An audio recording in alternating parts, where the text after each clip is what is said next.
Hello everyone, so this is your Kamal sir.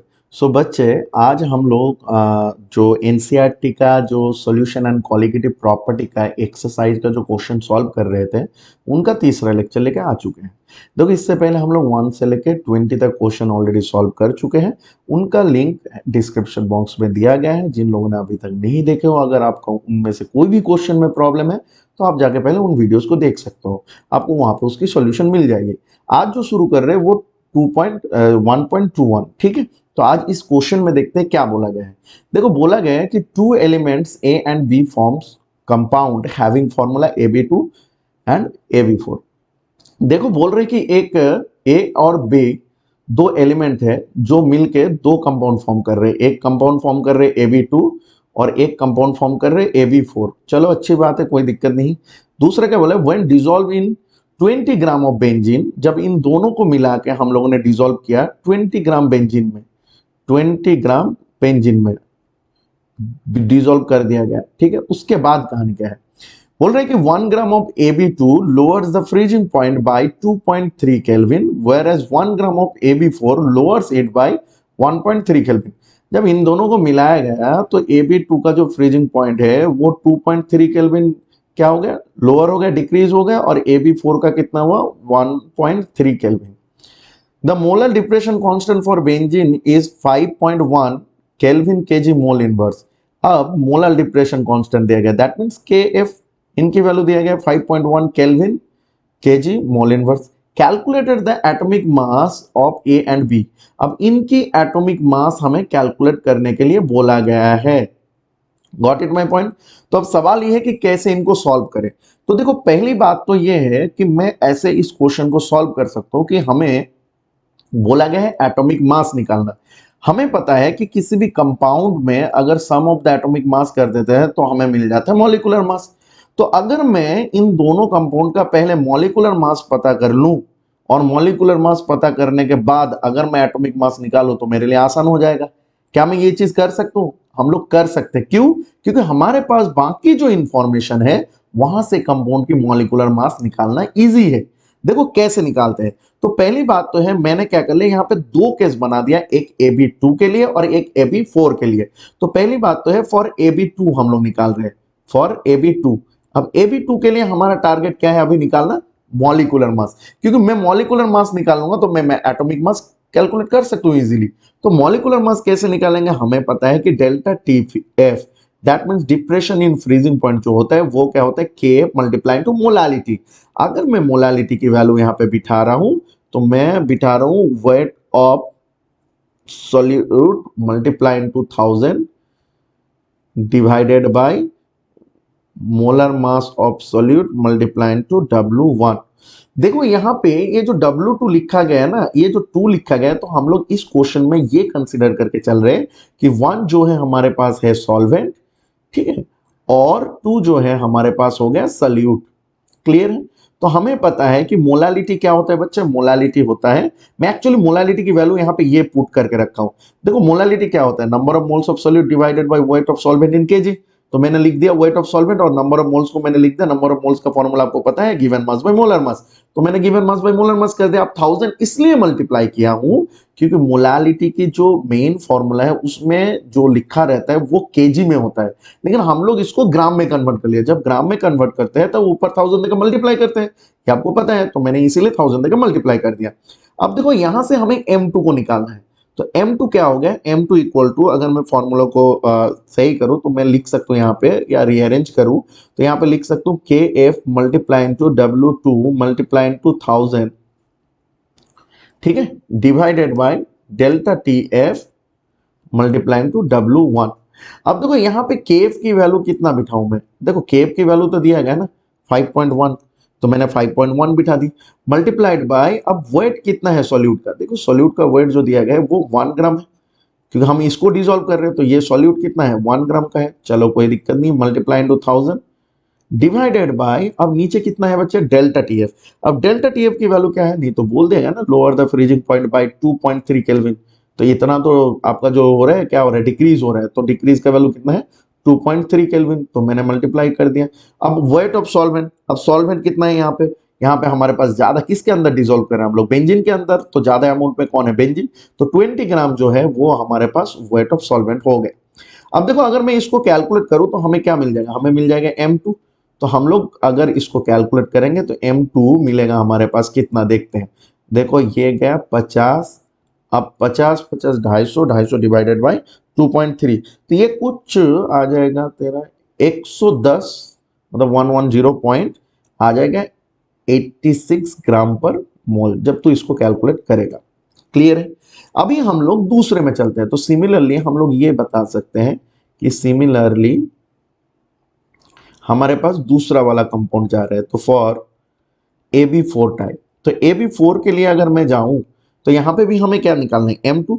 तो मैं directly अगर फॉर्मूला लिख दूं तो मैं इस फॉर्मूला में अगर ये जो 1 नंबर फॉर्मूला है इसमें अगर मैं वैल्यूज बिठाऊं तो क्या बिठाऊंगा, डेल्टा TF की जगह बिठा दूंगा 1.3, फिर उसके बाद KF जो है हमारे पास 5.1, फिर उसके बाद W2 का वैल्यू जो है ये भी 1 ग्राम है, तो 1 ग्राम मल्टीप्लाई टू 1000 मैं कर सकता हूँ, डिवाइडेड बाय यहाँ पे हम लोगों को क्या बिठाना है, हमें बिठाना है W1 की वैल्यू, तो M2 मल्टीप्लाई बाय 20। अब यहां से M2 चाहिए मुझे, तो देखो अगर M2 चाहिए, फिर से हम लोग यहाँ पे इसको कैंसिल किए, ठीक है, तो हमें मिल गया कुछ इतना, ठीक है। अब देखो हमें M2 निकालना है, तो हमारे पास अल्टीमेटली आ रहा है 5.1 मल्टीप्लाइड बाय 50 डिवाइडेड बाय 1.3, तो कुछ इनका आ जाएगा तेरा नीचे 500 250 1.3 डेढ़ डेढ़ मान के चल, तो ये आ जाएगा कुछ इतना 196.15 ग्राम पर मोल। तो हम लोगों को क्या मिल गया ना, दोनों का मोलर मास मिल गया, AB2 का भी AB4 का भी। अब हम लोगों ने क्या लिखना है, यहाँ पे हम लोग ये लिख सकते हैं कि मोलर मास, अगर मैं लिखना चाहता हूं तो लिख सकता हूं कि molar mass of AB2 is equal to 110.86, या फिर मोलर मास ऑफ AB4 हमें मिल गया। अब हम लोग क्या करेंगे, यहां से हम लोग मॉलिक्यूलर एटॉमिक मास निकालेंगे। अब एटॉमिक मास निकालने के लिए हम लोग क्या करेंगे, हमें पता है कि AB2 के अंदर क्या है, दो एलिमेंट है, वो कौन है, एक तो है हमारे पास A और दो B है। तो क्या मैं लिख सकता हूं, हमें पता है कि molecular mass is what, sum of the atomic mass, sum of the atomic mass of atoms those are present in a molecule. हम लोग ये कह सकते हैं कि एटम मॉलिक्यूल के अंदर जितना भी एलिमेंट्स या एटम्स प्रेजेंट है उनके एटॉमिक मास का सम जो होता है वो मॉलिक्यूलर मास होता है। तो इसके अंदर कौन है, A और B है। तो क्या मैं लिख सकता हूं कि A plus 2B equal to molar mass, that means molar mass कितना है AB2 के लिए 110.86। ये मैं एक इक्वेशन बना दिया, दिस इज 2, ठीक है। दूसरा मैं अगर AB4 के लिए लिख रहा हूं तो मैं इनके लिए क्या लिख सकता हूं, लिख सकता हूं A plus 4B equal to इनका टोटल मोलर मास कितना है 196.15, तो मैंने इसको दे दिया 3, ठीक है। अब हम लोग क्या कर रहे हैं, 2 माइनस 3 कर रहे हैं, क्योंकि अब हमें A और B चाहिए। तो अगर मैं 2 - 3 करूं तो मुझे क्या मिल जाएगा, तो मिल जाएगा मतलब 2 मान ले कितना है A प्लस, तो यहां से अगर दोनों को माइनस करें तो हम लोग ऐसे माइनस कर सकते हैं, A plus 2B equal to तेरा आ गया 110.86, हाँ, और यहाँ पे आ गया A plus 4B equal to आ गया तेरा 196.15। अब अगर मैं माइनस कर दूं तो ये गया, ठीक है। यहाँ पे आ गया तेरा 2B इक्वल टू 196 माइनस, अगर हम लोग 110.86 करते हैं तो कितना आ जाएगा, ये आ जाएगा कुछ 85.29। अब देख दोनों में माइनस साइन आएगा तो माइनस माइनस कैंसिल हो गया, ठीक है। तो B अल्टीमेटली कितना आ गया, B को अगर हम लोग डिवाइड करेंगे तो 85.29 डिवाइडेड बाई 2, तो आपका आ जाएगा B का वैल्यू जो आ जाएगा वो आ जाएगा 85, तो 42 पॉइंट तेरा आ जाएगा 645 इतना। यू एटॉमिक मास का यूनिट होता है, उसको यूनिफाइड मास बोलते हैं या एमयू बोलते हैं। तो चाहे आप इसके यूनिट यू लिख सकते हो या तो फिर आप इसका एमयू भी लिख सकते हो। What is my point. तो हम लोग को पता चल गया बी का वैल्यू। अब जब बी का वैल्यू पता चल जाएगा तो हम लोग एक कोई भी इक्वेशन में पुट करेंगे तो ये मिलेगा कि नहीं मिलेगा, बताओ, मिल जाएगा ना। चलिए आप देखते हैं। तो अब हम लोग बी निकाल रहे हैं, तो सॉरी ए निकाल रहे हैं, तो ए कैसे निकालेंगे देखते हैं। देखो तो हम लोग क्या कर रहे हैं ना, बी का वैल्यू 2 नंबर इक्वेशन में पुट कर रहे हैं। तो the value of be putting into equation 2, ठीक है, देन गेट्स, क्या मिलेगा हमें? अब देखो a+2, b का वैल्यू कितना आया हमारे पास 42.645, ठीक है, इक्वल टू 110.86। तो देखो a इक्वल टू, ये तो हमें पता है क्योंकि हमने अभी का भी ये देखा था ना, इसको अगर 42 से अगर हम लोग मल्टीप्लाई करेंगे तो आ जाएगा आपका 85। तो हम लोग लिख सकते हैं 85.29 इक्वल टू 110.86। तो अल्टीमेटली a इक्वल टू कितना आ गया 110.86 माइनस 85.29। तो अल्टीमेटली हमारे पास ये जो आ जाएगा ये आएगा आपका 25.57 यू, दैट मीन्स यूनिफाइड मास। तो बन गया हमारे पास ए और बी का जो हमें एटॉमिक मास निकालने बोला गया था वो हम लोगों ने निकाल चुके। What it my point. चलो अब नेक्स्ट क्वेश्चन में चलते हैं। ये देख हम लोग ये जो सॉल्व कर रहे हैं at 300 kelvin 36 gram of glucose is present in a liter of its solution has an osmotic pressure 4.98 bar. If the osmotic pressure of the solution is 1.52 bar at the same temperature, what would be its concentration? तो देखो यहाँ पे हमें concentration निकालना है। हमें ग्राम दिया गया है, हमें ऑस्मोटिक प्रेशर दिया गया है, हमें टेम्परेचर दिया गया है, गॉट इट माय पॉइंट, हमें वॉल्यूम भी दिया गया है, हमें कॉन्सेंट्रेशन निकालना है। तो कॉन्सेंट्रेशन क्या होता है? Number of moles of solute divided by volume of solution in litre. तो वॉल्यूम तो हमारे पास है, हमें मोल्स निकालना है। Got it my point. अब देखो मोल्स जब निकालना है लेकिन ऑस्मोटिक प्रेशर भी दिया गया है तो हम लोग यहां से कैसे निकाले? तो आपको पता होगा कि ऑस्मोटिक प्रेशर का जो फॉर्मूला होता है, हम लोग जो क्वालिटेटिव प्रॉपर्टी में 4 नंबर प्रॉपर्टी पढ़े थे वो ऑस्मोटिक प्रेशर का प्रॉपर्टी था। तो वहां पे ऑस्मोटिक प्रेशर में हमें एक इक्वेशन मिला था pi equal to C R T. यहाँ पे सी जो होता है मोल पर वॉल्यूम होता है, एन आर टी, ये मिल गया हमें। तो जब हमारे पास ये वाला फॉर्मूला है तो इससे हम लोग क्या कर सकते हैं? मोल निकाल सकते हैं, हम लोग एन निकालेंगे। लेकिन यहाँ पे दो केस है। अब इन दो केस को हमें क्या करना है? कंपेयर करके मोल को निकालना है। तो चलिए पहले केस 1 लेते हैं, हमें फॉर्मूला तो पता चल गया। अब केस 1 की बात करें, केस 1 में जहां पे हमें पाई की वैल्यू जो दिया गया है, पाई की वैल्यू कितना है? पाई की वैल्यू दिया गया है 4.98 bar. Got it my point. And इसके साथ साथ हमें दिया गया है given mass, and given mass मैंने अगर मान ले सॉल्यूट का ले लिया W2 तो हमारे पास है 36 ग्राम। एंड टेम्परेचर दिया गया हमें 300 केल्विन, ठीक है। अब R कांस्टेंट होता है, you know that, gas constant हम लोग बोलते हैं, तो ये कांस्टेंट वैल्यू है, ठीक है। अब हम लोग क्या करेंगे? इस वैल्यू को यहाँ पे पुट करेंगे जो हमारे पास पहला इक्वेशन आया। तो इस इक्वेशन में अगर पुट करूंगा तो मैं यहां से क्या करूंगा? यहां से हम लोग जो है एक इक्वेशन बनाते हैं। सिमिलर वे में दूसरा केस में भी इक्वेशन बनाएंगे, कंपेयर करके इनको निकाल लेंगे। तो देखो अगर मैं यहाँ पे इक्वेशन बनाऊं तो क्या हो जाएगा 4.98 इक्वल टू, अब मोल की जगह में हम लोग क्या बिठा सकते हैं? Given mass by molar mass. तो W2/M2 multiplied by volume V R and T। यहां पे देखो ये एक केस बन गया। यहां पे हम लोग क्या करेंगे? W2 की वैल्यू बिठा देंगे 36 एंड मल्टीप्लाइड R की वैल्यू जरूरत नहीं है अभी, टेम्परेचर तो दोनों ही जगह सेम है। तो इधर आप अगर मन चाहे तो बिठा सकते हो 300, अदरवाइज T लिख के रख दो, कोई दिक्कत नहीं। M2 हमने बिठा दिया। यहाँ पे M2 कितना हो जाएगा? M2 आपका जो ग्लूकोज है, तो ग्लूकोज का M2 180 ग्राम होता है। आपको पता है ग्लूकोज का फॉर्मूला होता है C6H12O6। तो अगर मैं यहाँ पे कैलकुलेट करूँ तो you will get 180 gram per mole. Got it my point. तो हम लोग क्या करेंगे? यहाँ पे M2 की वैल्यू जो है यहाँ पे बिठा देंगे 180 gram per mole multiplied by volume जो है हमारे पास है। वॉल्यूम हम लोग वॉल्यूम को V रख देते हैं, या तो फिर वॉल्यूम का 1 भी ले सकते हो, कोई दिक्कत नहीं है, ठीक है। 4.98। चलो ये हमें एक मिल गया। दूसरी बात है, हम लोग अगर दूसरा वाला ऑप्शन में जाए या दूसरा वाला केस में जाए तो दूसरा वाला केस में हमें क्या मिल रहा है? दूसरा वाला केस में केस 2 कर रहे हैं हम लोग। तो केस 2 में हमें क्या मिल रहा है? केस 2 में हम लोग अगर वही पाई की वैल्यू देखें तो ये है आपके पास 1.52। बाकी हमें बोला गया है same temperature, that means T हमारे पास रहेगा 300 केल्विन, एंड आर की वैल्यू तो कांस्टेंट होता है, वी हमारे पास रह जाएगा 1 litre. Got it my point. तो अगर मैं इस इक्वेशन में बिठाऊं तो हमें क्या मिल जाएगा, 1.52 मल्टी इक्वल टू एन जो है W2/M2 रह जाएगा, तो मैं यहाँ पे एन भी लिख सकता हूँ ऐसे, ठीक है। आर टी की वैल्यू मैंने 300 लिख दिया, एंड हमारे पास वॉल्यूम जो है 1 लीटर लिख दिया। अब देखो दो इक्वेशन बना दिया हमने, ये दूसरा वाला और हमने इसको बना दिया तीसरा वाला इक्वेशन।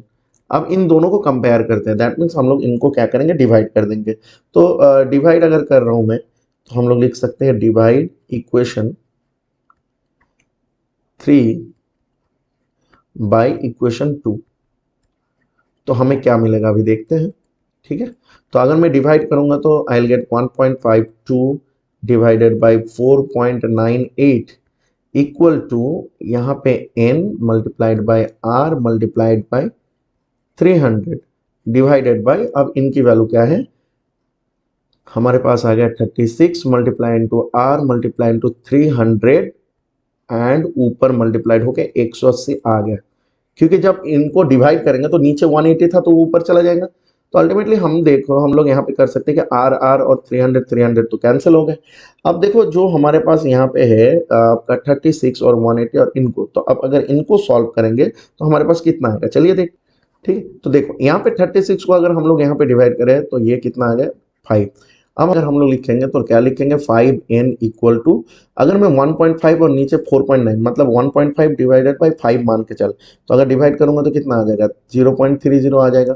तो 0.305 इतना लिख देते हैं, ठीक है। अब n इक्वल टू कितना आएगा, चलिए 0.305 डिवाइडेड बाई 5, इतना करेंगे तो हमें आंसर मिल जाएगा। तो डिवाइड करेंगे तो n क्या मिल जाएगा, नहीं तो हमारे पास आ जाएगा आपका n इक्वल टू 0.061, इतना मोल हमें मिल गया, ठीक है।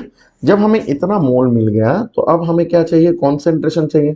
And you know that concentration क्या होता है बच्चे, दैट मीन्स मोलैरिटी। तो मोलैरिटी क्या होता है, number of moles of solute divided by volume of solution in litre. तो हमारे पास वॉल्यूम कितना है 1 और हमारे पास मोल कितना है, तो 0.061 डिवाइडेड बाय वॉल्यूम 1। तो हम लोगों को कितना मिल गया बच्चे, 0.061 इतना molar. Got it my point. तो ये हमारे पास आंसर हो गया। तो ये हमारे पास आ गया आंसर 0.061 मोलर। क्लियर है बात, ठीक है। चलिए नेक्स्ट क्वेश्चन में चलते हैं। देखो बच्चे, तो इस क्वेश्चन में हमें क्या बोला है, suggest the most important type of interaction, attractive interaction in the following pairs. Okay, मतलब इनके बीच में कौन सा इंटरेक्शन है ये हमें बताना है। तो देखो पहला जो है N hexane and N octane. तो देखो पहली केस की अगर मैं बात करूं, N hexane and octane, octane और हेक्सेन दोनों ही क्या है, आपका एल्केन है, हाइड्रोकार्बन है। दैट मीन्स क्या, हम लोग ये बोल सकते हैं कि दोनों के दोनों ही नॉन पोलर है। अगर मैं उसकी स्ट्रक्चर ड्रॉ करूं तो हम लोग ऐसे ड्रॉ कर सकते हैं हेक्सेन को कि 4CH3, this is hexane. And octane को अगर ड्रॉ करना है तो हम लोग ऐसे ड्रॉ कर सकते हैं कि CH2 6CH3, टोटल 8 होगा ना। तो देखो 8 कार्बन है इसके अंदर। तो हम लोग ऑक्टेन और हेक्सेन को देखेंगे तो दोनों के दोनों क्या है, दोनों के दोनों ही आपका नॉन पोलर है। दोनों के दोनों ही क्या है, नॉन पोलर है। तो अगर दोनों के दोनों नॉन पोलर है तो नॉन पोलर और नॉन पोलर के बीच में जो फोर्स ऑफ अट्रैक्शन होता है वो सबसे वीक फोर्स ऑफ अट्रैक्शन होता है, और उसको क्या होता है, लंदन डिस्पर्सन फोर्स। तो हम लोग ये लिख सकते हैं कि लंदन डिस्पर्सन फोर्स। क्लियर है बात, ठीक है। दूसरा चलते हैं। देखो दूसरा बोला है I2 एंड CCl4। तो आयोडीन और कार्बन टेट्राक्लोराइड की बात की गई, तो देखो ये भी नॉन पोलर है, नॉन पोलर। और कार्बन टेट्राक्लोराइड जो ड्यू टू सिमेट्री की वजह से ये भी क्या होता है, नॉन पोलर होता है, ठीक है। तो दोनों ही अगर नॉन पोलर होगा तो फिर से क्या आ जाएगा, वही लंदन डिस्पर्सन फोर्स। मैं इसको ऐसे लिख रहा हूं, मतलब शॉर्ट फॉर्म में लिख दिया, ठीक है। तो सबसे वीक फोर्स ऑफ अट्रैक्शन माना जाता है ये लंदन फोर्स, ठीक है। तीसरा हम लोग चलते हैं, तीसरा में क्या है। तो देखो तीसरे की कहानी है, आपके पास दो कंपाउंड दिए गए NaClO4 एंड वाटर। देखो अगर NaClO4 की बात करो तो ये आयन में डिसोसिएट हो जाता है कोई भी सॉल्यूशन में, तो Na+ और उसके साथ आ जाएगा ClO4-। और सिमिलर वे में अगर आप वाटर को देखोगे तो वाटर एक पोलर है, तो पोलर है ये और ये है आयन, तो इनके बीच में जब फोर्स ऑफ अट्रैक्शन होता है उसको हम बोलते हैं आयन डाइपोल इंटरेक्शन। तो मैं इनके बीच में बोल सकता हूँ कि आयन डाइपोल इंटरेक्शन है, तो आयन डाइपोल इंटरेक्शन आ गया, इंटरेक्शन। क्लियर है बात? ठीक है। चौथे नंबर में जाए तो मिथानॉल और कौन है, एसीटोन। तो अगर मैं मिथानॉल की बात लिखूं तो फॉर्मूला क्या आएगा, CH3OH मिथानॉल हो गया, और हम लोग लिख रहे हैं एसीटोन, CH3C++O CH3। तो दोनों को अगर आप देखोगे तो ये पोलर हो गए, ठीक है, और एसीटोन जो है वो भी पोलर है। तो अगर दोनों ही पोलर पोलर है तो पोलर और पोलर के बीच में जो फोर्स ऑफ अट्रैक्शन होता है उनको हम बोलते हैं डाइपोल डाइपोल इंटरेक्शन। ठीक है, डाइपोल डाइपोल इंटरेक्शन। ये आपका क्लास 11 का केमिकल बॉन्डिंग में आपको मिल जाएगा ये चीज। या इसको हम लोग बोलते हैं van der force of attraction, जो होता है ना वहाँ पे 5 टाइप होता है, उसके अंदर ही ये है आपका। या तो फिर देखना बहुत सारे जगह या बहुत सारे किताबों में आप देखना गैसेस स्टेट बोल के या स्टेट्स ऑफ मैटर बोल के एक चैप्टर है क्लास 11 में, उसमें भी दिया गया है। ठीक है, तो आपको ये मिल जाएगा। ठीक है, 5 नंबर की अगर मैं बात करूं तो देखो, एसीटोनाइट्राइल की अगर मैं बात करूं तो हमारे पास आ गया CH3CN। ठीक है, और एक है हमारे पास एसीटोन। तो अगर मैं CH3CN या जो हमारे पास एसीटोन है, दैट मीन्स C3H6, वो इसका शॉर्ट फॉर्म में लिख दिया हमने। ठीक है, अब देखो ये जो है हमारे पास है ये भी पोलर है, और एसीटोन तो आपको अभी पता चला कि ये भी क्या है, पोलर है। तो अगर दोनों ही पोलर होगा तो पोलर और पोलर के बीच में जो फोर्स ऑफ अट्रैक्शन काम करते हैं वो क्या होते हैं, डाइपोल डाइपोल इंटरेक्शन। क्लियर है बात? तो डाइपोल डाइपोल इंटरेक्शन वो हो जाएगा। बन गया हमारे पास जो सवाल था उसके आंसर। क्लियर है? चलिए आगे चलते हैं। देखो देखो बच्चे, अभी नेक्स्ट क्वेश्चन में चलते हैं। लिखा गया है कि based on solute solvent interaction arrange the following in order of increasing solubility in an octane and explain. Cyclohexane, KCl, ये KCl होगा, not KCl, KCl, methanol CH3OH और CH3CN। ठीक है, अब बात यह है कि कौन इनमें से बहुत इजीली सॉल्युबल हो जाएगा एन ऑक्टेन में। तो देखो सॉल्युबिलिटी का ना एक सिंपल फंडा है, उसको हम बोलते हैं लाइक डिसॉल्व लाइक। क्या बोलते हैं बच्चे? Like dissolve like. ठीक है, लाइक डिसॉल्व लाइक। देखो कहानी बहुत सिंपल है कि पोलर जो होता है ना, पोलर पोलर पोलर में डिसॉल्व होता है। दैट मीन्स अगर हमारे पास सोल्यूट पोलर हुआ तो पोलर सॉल्वेंट में डिसॉल्व होगा, और नॉन पोलर जो होता है, नॉन पोलर, वो नॉन पोलर सॉल्वेंट में डिसॉल्व होता है। तो इसीलिए तो बोला जा रहा है ना कि लाइक डिसॉल्व लाइक। तो अगर मैं देखूं तो एन ऑक्टेन में इनकी डिसॉल्व मतलब सॉल्युबिलिटी की कहानी पूछा गया है। ठीक है, तो एन ऑक्टेन क्या है, खुद एक नॉन पोलर है। तो नॉन पोलर ये है, तो हमें अब क्या करना पड़ेगा, इन चारों में से फाइंड आउट करना पड़ेगा, इनकी पोलैरिटी देखना पड़ेगा, कौन नॉन पोलर है कौन पोलर है, लाइक दैट ये चेक करना पड़ेगा। तो जो नॉन पोलर होगा इनमें से वो ज्यादा डिसॉल्व होगा, और जो पोलर होगा वो कम डिसॉल्व होगा। अब हमें क्या करना पड़ेगा, हमें देखना पड़ेगा ये साइक्लोहेक्सेन क्या है। नहीं तो साइक्लोहेक्सेन के अगर आप फॉर्मूला बनाओगे तो C6H12 होता है। तो साइक्लोहेक्सेन खुद क्या है, एक नॉन पोलर है। तो अगर मैं बात करूं नॉन पोलर, तो ये इजीली डिसॉल्व हो जाएगा किसके अंदर, एन ऑक्टेन के अंदर। अगर मैं KCl की बात करूं तो ये आयनिक नेचर का होता है, ज्यादा पोलैरिटी होना चाहिए। फिर अगर मैं CH3OH और CH3CN में बात करूं तो ये दोनों ही पोलर है, तो दोनों ही पोलर नेचर का है। ठीक है, तो अब दोनों ही पोलर नेचर का है, लेकिन इन दोनों में सबसे ज्यादा पोलर कौन है? देखो KCl तो सबसे ज्यादा पोलर हो गया। ठीक है, अब इन दोनों में मतलब मिथानॉल और CH3CN, इन दोनों में कौन है? तो देखो यहाँ पे जो है ऑक्सीजन है, तो ऑक्सीजन मोर इलेक्ट्रोनेगेटिव है, तो ज्यादा इलेक्ट्रॉन को अपनी तरफ अट्रैक्ट कर सकते हैं। और यहाँ पे कार्बन CN है, दैट मीन्स कार्बन के साथ नाइट्रोजन जो है साइनाइड में ऐसे बॉन्ड फॉर्मेशन रखता है। तो कार्बन जो है इसके बाद अगर मैं देखूं तो ये लेस इलेक्ट्रोनेगेटिव है एज कंपेयर टू ऑक्सीजन, तो लेस ही है ना CN। तो इसी वजह से अगर मैं पोलैरिटी चेक करूं इसका, पहली बात तो है इसकी, अगर मैं इंक्रीजिंग ऑर्डर ऑफ पोलैरिटी लिखूं तो इंक्रीजिंग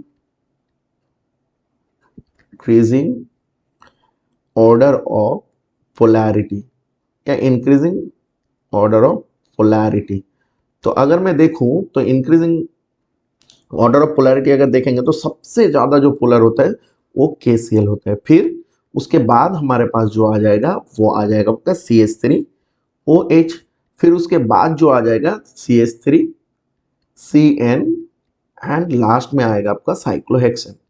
अब यहां पे तो पूछा गया है सॉल्युबिलिटी, तो अगर मैं सॉल्युबिलिटी की इंक्रीजिंग ऑर्डर देखूं, सॉल्युबिलिटी, ठीक है, तो हम लोग ये लिख सकते हैं कि ऑर्डर ऑफ इंक्रीजिंग सॉल्युबिलिटी, ठीक है, मैं इंक्रीजिंग को शॉर्ट फॉर्म में लिख रहा हूं ऐसे, इंक्रीजिंग सॉल्युबिलिटी। तो इसकी कहानी क्या हो जाएगा बच्चे, तो सबसे ज्यादा सॉल्युबल कौन होगा, साइक्लोहेक्सेन। जस्ट ऑर्डर चेंज हो जाएगा तो C6H12 हो जाएगा। फिर उसके बाद कौन आएगा, CH3CN। फिर कौन आएगा, मिथानॉल CH3OH। और लास्ट में आपका आ जाएगा KCl।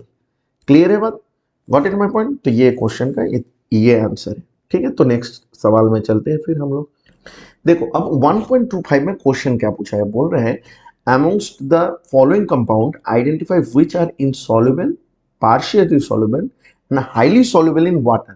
बोले इनमें से कौन वाटर में पार्शियली सोल्यूबल है, कौन इनसोल्यूबल है और कौन हाईली सोल्यूबल है। तो अभी कभी हम लोग ने लास्ट क्वेश्चन में क्या देखा कि like dissolve like, that means polar polar में डिसॉल्व होता है और नॉन पोलर में। पहले तो ये फंडा दिमाग में रख ले, ठीक है। दूसरी बात, अगर मैं वाटर की बात देखूं तो वाटर क्या है, वाटर एक पोलर कंपाउंड है, ठीक है। तो हमें नीचे क्या फाइंड आउट करना है कि कौन पोलर है और कौन नॉन पोलर है। तो उससे तो हमें पता चल जाएगा कि कौन सॉल्युबल होगा और कौन इनसॉल्युबल होगा। दूसरी बात ये कि पार्शियली सॉल्युबल और हाईली सॉल्युबल की कहानी है, इसमें हमें ना थोड़ा सा फैक्टर देखना पड़ेगा कि लाइक दैट, जैसे मान ले कुछ एक्स्ट्रा बॉन्ड बना रहे, लाइक हाइड्रोजन बॉन्ड, ऐसा कोई कंपाउंड बना रहे कि नहीं। अगर वो ऐसा बना रहे तो फिर वो हाईली सॉल्युबल हो जाएगा। What is my point. तो पहले तो आपको पोलर और नॉन पोलर ये दोनों ढूंढना पड़ेगा। तो इससे आप तो ये आइडेंटिफाई कर लो कि कौन सॉल्युबल होगा और कौन इनसॉल्युबल होगा। दूसरी बात, आपको उनके अंदर फिर ढूंढना पड़ेगा कि पोलर के अंदर कि भाई इनके अंदर कोई एक्स्ट्रा बॉन्ड बना रहा है कि नहीं, अगर एक्स्ट्रा कोई फोर्स ऑफ अट्रैक्शन लग रहा है कि नहीं आ रहा है, एक्स्ट्रा कोई फैक्टर लग रहा है कि नहीं लग रहा है। अगर वो एक्स्ट्रा फैक्टर लग रहा है तो उसमें ज्यादा सॉल्युबल होगा। What is my point. तो चलिए पहली बात तो है फेनॉल की कहानी। तो वाटर का फॉर्मूला तो आपको पता है H2O, ठीक है। अगर मैं फेनॉल की कहानी फर्स्ट वन अगर देखो तो फेनॉल क्या होता है, फेनॉल आपका स्ट्रक्चर जो होता है वो होता है ऐसे, ये बन गया। अब देखो फेनॉल की अगर मैं बात करूं तो फेनॉल में क्या होता है, पोलर OH ग्रुप है। जो पोलर ग्रुप है क्योंकि ऑक्सीजन है तो ऑक्सीजन अपनी तरफ इलेक्ट्रॉन को अट्रैक्ट करेगा। तो इलेक्ट्रोनेगेटिव ज्यादा होने की वजह से कार्बन से, तो इसका मतलब क्या होगा, ये पोलर हो जाता है, ठीक है। तो यहाँ पे डेल्टा नेगेटिव क्रिएट होता है। तो ये पोलर कंपाउंड है, तो पोलर है तो पोलर में तो डिसॉल्व हो जाएगा, कोई दिक्कत नहीं है। अब पार्शियली होगा कि हाईली होगा वो तो हम आगे देखते हैं, ठीक है, अभी के लिए नहीं बोल रहे हो, ठीक है। अभी बाकी पहले स्ट्रक्चर देख के हम लोग पहले डिसाइड कर लेते हैं कौन सॉल्युबल होगा और कौन इनसॉल्युबल होगा। दूसरा टोलुइन की बात किया गया, देखो टोलुइन का फॉर्मूला जो होता है वो होता है आपका ये वाला, बेंजीन के ऊपर CH3। अब ये क्या दिख रहा है आपको, ये पूरा नॉन पोलर है, ठीक है। तो अगर नॉन पोलर है तो फिर क्या हो जाएगा, ये इनसॉल्युबल हो जाएगा। तो मैं तो पहले डिसाइड कर लिया कि ये इनसॉल्युबल है। तो इसका तो कोई सवाल ही नहीं आ रहा है कि हाईली सॉल्युबल होगा कि पार्शियली सॉल्युबल होगा। तीसरे में चलते हैं हम लोग फॉर्मिक एसिड। फॉर्मिक एसिड का फॉर्मूला क्या है बच्चे, फॉर्मिक एसिड का फॉर्मूला होता है ये, ठीक है। अब जब फॉर्मिक एसिड का फॉर्मूला आपने लगा दिया ये, तो ये यहाँ पे आप देख रहे हो पोलर है, तो हमें तो पता चल गया कि ये भाई सॉल्युबल है, ठीक है। 4 नंबर में जा रहे हैं हम लोग इथिलीन ग्लाइकोल। तो इथिलीन ग्लाइकोल की अगर मैं बात करूं तो इथिलीन ग्लाइकोल का फॉर्मूला हो जाता है ये वाला। तो अगर मैं इथिलीन ग्लाइकोल की बात करूं तो ये भी क्या है, OH बॉन्ड है तो पोलर है भाई, तो पोलर है तो ये भी सॉल्युबल होगा, ठीक है। 5 नंबर बात है, हम लोग चलते हैं क्लोरोफॉर्म में। तो क्लोरोफॉर्म का फॉर्मूला क्या होता है बच्चे, CHCl3। और क्लोरोफॉर्म एक नॉन पोलर होता है, समझ रहे, नॉन पोलर कंपाउंड होता है। सवाल है क्यों, कि यहाँ पे क्लोरीन है तो आप सोच सकते हो कि नहीं ये पोलर होना चाहिए, नहीं, खाली आप इलेक्ट्रोनेगेटिव एटम देख के पोलैरिटी डिसाइड नहीं कर सकते, उसके लिए डायपोल मोमेंट भी कैलकुलेट करना पड़ता है। तो एक्चुअल में क्या होता है ना, क्लोरोफॉर्म की केस में जब डायपोल मोमेंट कैलकुलेट किया गया तो वो 0 के बराबर आता है, तो वो नॉन पोलर कहलाते हैं, ठीक है। तो नॉन पोलर है तो फिर क्या हो जाएगा बच्चे, इनसॉल्युबल हो जाएगा, कोई दिक्कत नहीं है, ठीक है। फिर उसके बाद हम लोग चलते हैं पेंटानॉल में। तो पेंटानॉल की अगर मैं बात करूं तो पेंटानॉल का फॉर्मूला क्या हो जाएगा बच्चे, CH2 का मैंने मान ले लिख दिया 3, तो 4 हो गया, CH2OH5, तो पेंटानॉल हो गया। अब यहाँ पे भी OH बॉन्ड है, तो OH बॉन्ड है तो फिर क्या हो जाएगा, यहाँ पे पोलर नेचर का हो गया, ठीक है। तो ये भी सॉल्युबल है। अब इनमें से हमें देखना पड़ेगा कि कौन हाईली सॉल्युबल है और कौन पार्शियली सॉल्युबल है। देखो अगर मैं देखूं पहला बात तो ये तो OH बॉन्ड के लिए खाली पोलर है, तो यहाँ पे तो कोई एक्स्ट्रा बॉन्ड बन नहीं रहा है वाटर के साथ, तो ये पार्शियली सॉल्युबल है, ठीक है, पार्शियली सॉल्युबल है, ठीक। अगर मैं दूसरा देखूं, ये जो एसिड है, तो एसिड के साथ वाटर का ना एक बॉन्ड बनता है जिसको हम बोलते हैं, पता है, हाइड्रोजन बॉन्ड। तो ये हाइड्रोजन बॉन्ड बनाते हैं। तो हाइड्रोजन बॉन्ड मतलब क्या, पोलर के साथ एक्स्ट्रा आपका आ गया क्या, हाइड्रोजन बॉन्ड। तो हाइड्रोजन बॉन्ड जब बन गया तो ये हाईली सॉल्युबल के अंदर आ गया, हाईली सॉल्युबल, ठीक है,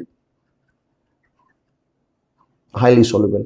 अगर मैं चौथे में जाऊं तो यहाँ पे भी हाइड्रोजन बॉन्ड बनता है, यहाँ पे भी हाइड्रोजन बॉन्ड बनता है। तो ये भी किसके अंदर आ गया बेटा, पोलर के साथ हम लोग बोल सकते हैं हाइड्रोजन बॉन्ड। तो ये भी आपका हाईली सॉल्युबल के अंदर आ गया।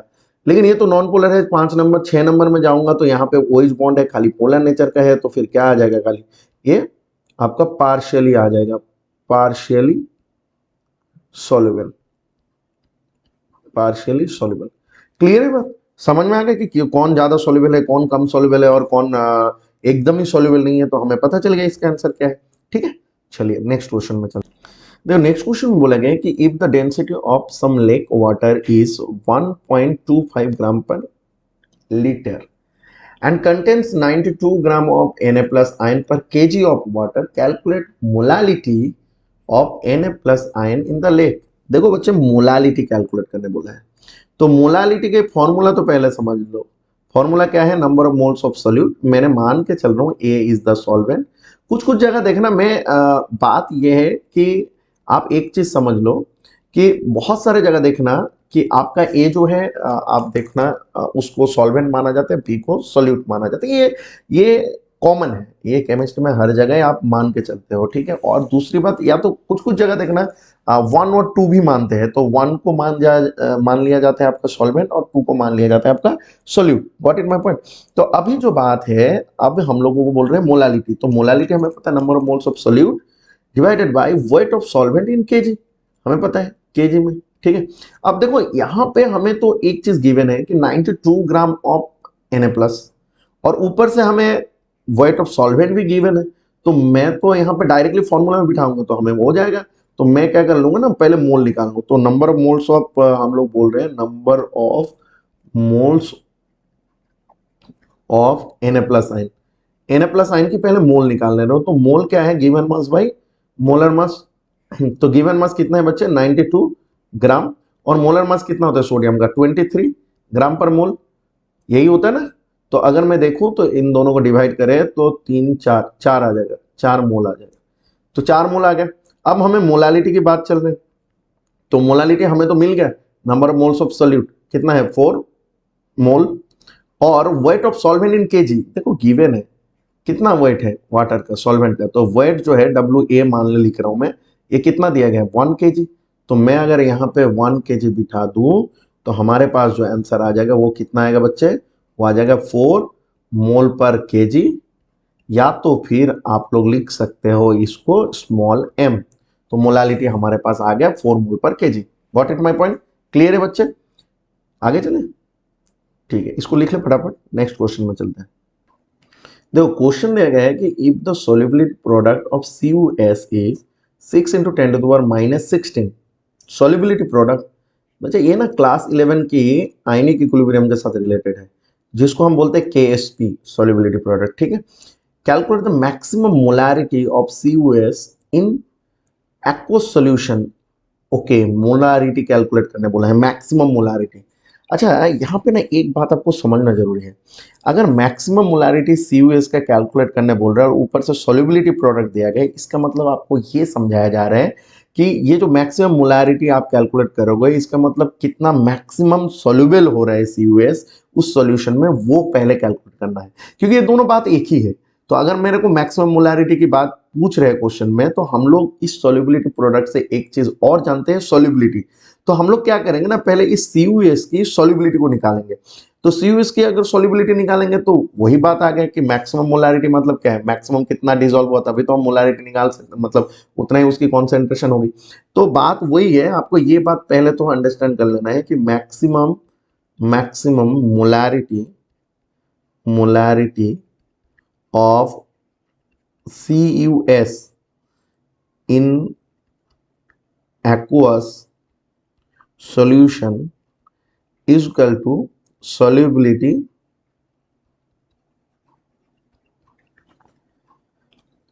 of CUS in मोल पर लीटर, क्योंकि सॉल्युबिलिटी की डेफिनेशन ही वही है जो आप यहां पे देख रहे हो। मोलारिटी सॉल्युबिलिटी की डेफिनेशन भी वही है, समझ रहे हो। तो बात ये हो गया कि हम लोग क्या करेंगे, अभी सॉल्युबिलिटी निकालेंगे। तो देखो सॉल्युबिलिटी अगर निकालना है ना, तो उसका आयनिक इक्विलिब्रियम जब आपको क्लास 11 में आप लोग पढ़े होंगे तो आपको पता होगा उसका एक फॉर्म, मतलब उसको निकाला जाता है। कैसे निकाला जाता है, CuS जो होता है वो सॉलिड नेचर का होता है, सॉल्ट होता है, और जब वो एक्वस सॉल्यूशन में डिसोसिएट होता है तो बन जाता है आपका क्या, Cu2 प्लस प्लस S-2। ठीक है, ये एक्वस बन जाता है दोनों। अब इनकी अगर हम लोग इक्विलिब्रियम कांस्टेंट निकालें जिसको हम K बोलते हैं, तो अगर K निकालेंगे तो प्रोडक्ट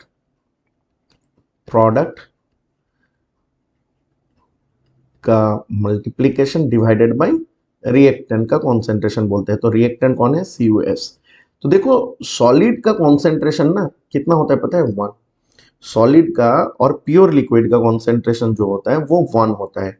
तो अब हमारे पास K इक्वल टू क्या आएगा, concentration of Cu plus multiplied by concentration of S-2। इनको बोलते हैं सॉल्युबिलिटी प्रोडक्ट। तो मैं इस जगह में लिख सकता हूँ KSP हमारे पास आ गया, कितना आ गया, Cu+2 और आ गया S-2। अब देखो अगर मैंने सपोज मान लो कि इफ हमने अगर S को सॉल्युबिलिटी मान लिया, तो S is the solubility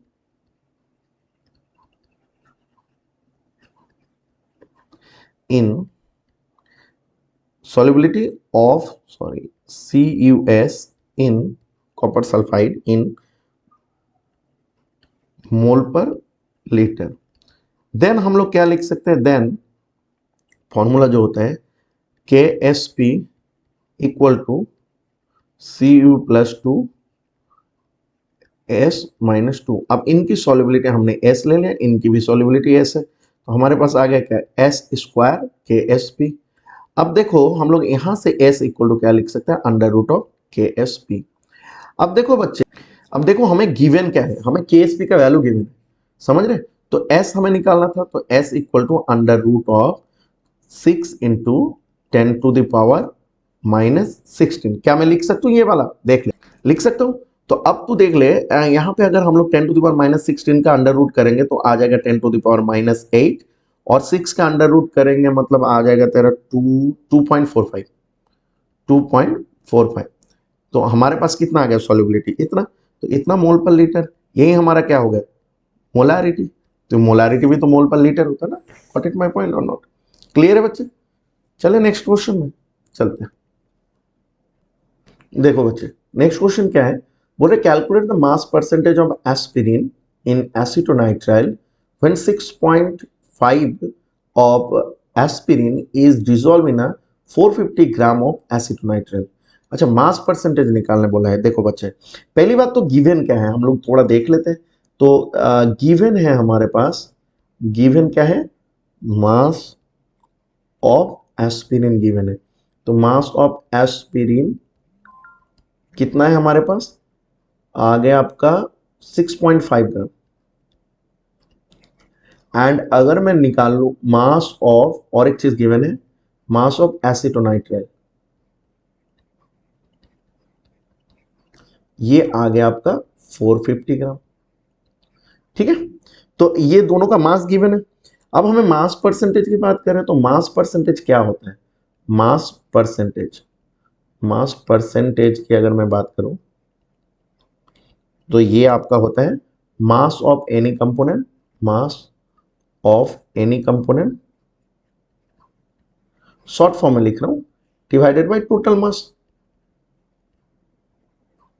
multiplied by 100। तो हमें पूछा क्या है, पूछा गया है calculate the mass percentage of aspirin. अब एस्पिरिन का मास परसेंटेज पूछा है तो हम लोग लिख सकते हैं मास परसेंटेज, मैं शॉर्ट फॉर्म में लिख रहा हूं, ऑफ एस्पिरिन। ये कितना लिख सकते हैं हम लोग, ये लिख सकते हैं आपका जो गिवन है 6.5 डिवाइडेड बाय 6.5 प्लस 450। देखो सब कुछ गिवन है, मल्टीप्लाइड बाय 100। तो अगर मैं देखूं तो ये कितना आ जाएगा आपका, ये आ जाएगा 456.5 और ये आ जाएगा 6.5 मल्टीप्लाइड इंटू 100। तो अगर मैं इसको कैलकुलेट करूं, ठीक है, इसको अगर हम लोग कैलकुलेट करें तो ये कुछ आ जाएगा आपका 1.424 परसेंटेज। तो हमारे पास मास परसेंटेज ऑफ एस्पिरिन जो पूछा गया वो कितना आ गया, 1.424 परसेंटेज, इतना आ गया। बस इतनी सी बात था, बहुत आसान था।